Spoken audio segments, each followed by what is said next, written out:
இன்றைக்கான lunch box புளிச்சக்கீரை கடையால் எப்படி பண்ணலான்னு பார்க்கலாம்.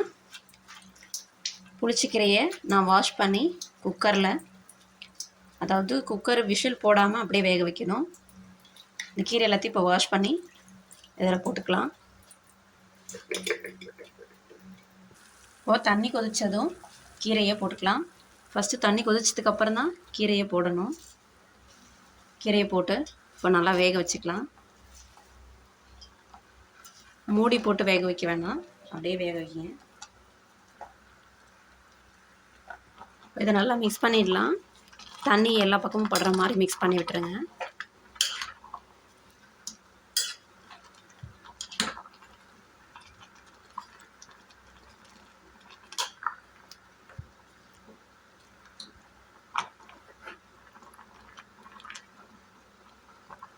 அப்படியே வேகட்டும். இப்போ இது நல்லா வெந்துருச்சு.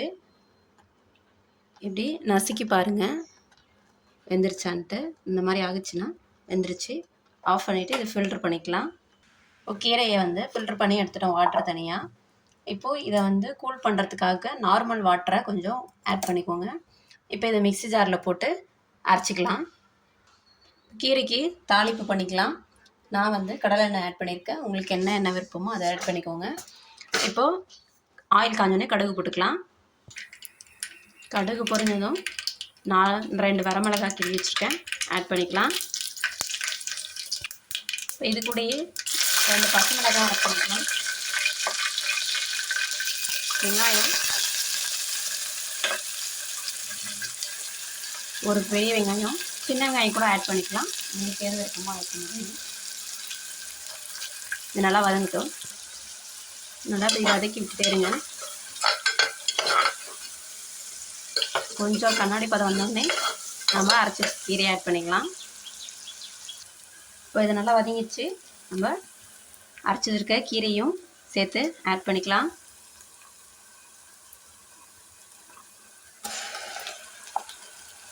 ஸ்டவ் ஆஃப் பண்ணிவிடுங்க. இதுக்கு மேலே வதக்கக்கூடாது. அவ்வளோதாங்க, கீரை ரெடி ஆயிடுச்சு. இதை நல்லா மிக்ஸ் பண்ணி விட்டுருங்க.